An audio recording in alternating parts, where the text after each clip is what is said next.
Hey, what's good, y'all? It's Done Deal, producer, stoner, sheets working, hella songs, y'all know. I'm just letting you know I'm over at Bravo Ocean Studios. I'm about to do a cook-up with ProducerGrind. Let's go.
With a whole bunch of sounds from the Dropbox. He's going through the loops right now on his phone. Yeah. You fuck with that one right there? Yeah, this shit hard. So you got to load this up and cook to it. What's your top 5 sounds? Man, I'm not gonna lie. I've been making a lot of my own sounds. What's your favorite?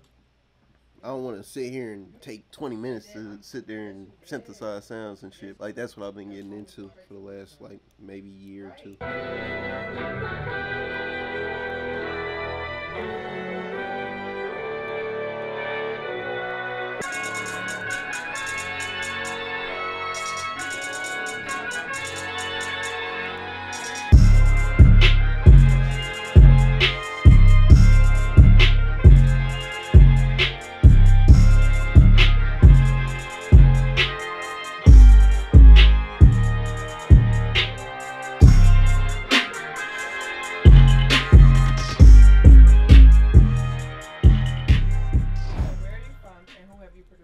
I'm from all over. I was born in New York and moved to California when I was 2. And I came out here when I was 14. And I produced for Thug, 2 Chainz, Gucci, Drake, 21 Savage, Lotto, NLE Chopper, you name it. Can you name some big songs you were a part of?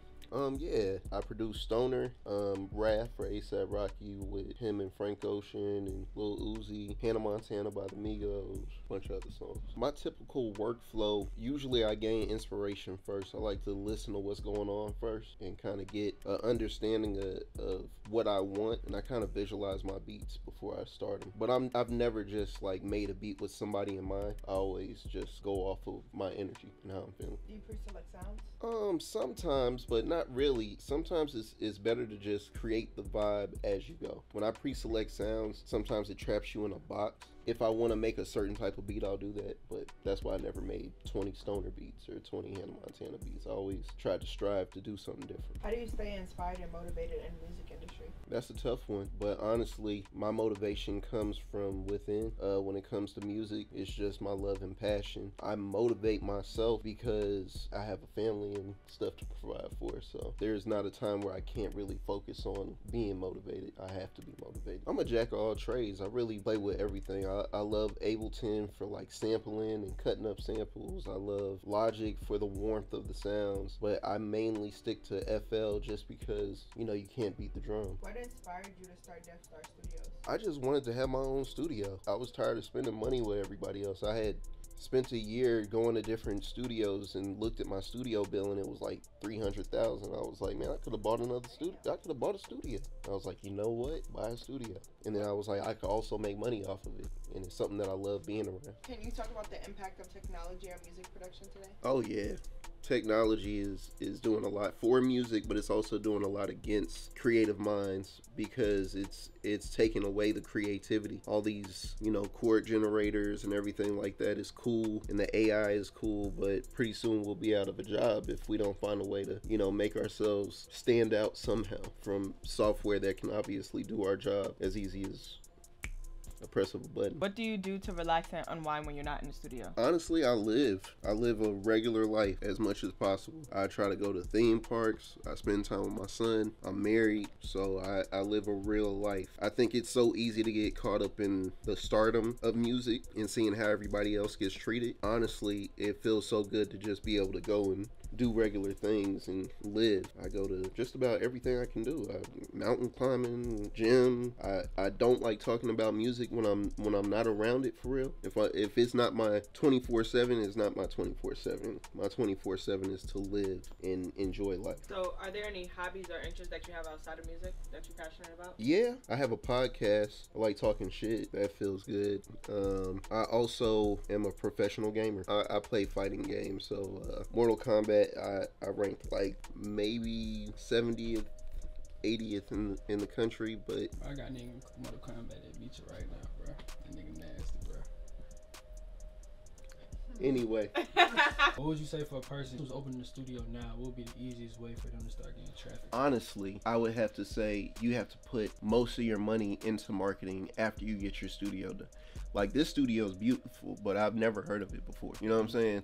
It's a really nice studio. If you put your money into marketing, people will come. It just depends on how you want to market it, and the right people will come. How important is it to have something like stamp, like an actual location in Atlanta, and to have that for like years to come? Oh yeah, man, it's super important. The stamp, I've gotten so many calls from record labels. It's easy for me to stay in the room with having a location like that. I don't have to make music as much as I used to anymore, because no matter what, I'm in the room and I have my producers and they can be in the room. So that's the good thing about having your own location, especially when everybody books it. You're just, you know, you're in the room, you're making the money. Also, check out Producer Gems. It's coming out. It's my producer community. Pretty much what I do is I have a school. I teach you the basics of producing, and I also teach you how to master producing. So check it out, producergems.org. And don't forget to hit the link in the description, man. ProducerGrind just dropped a free pack for y'all, man. Download it now.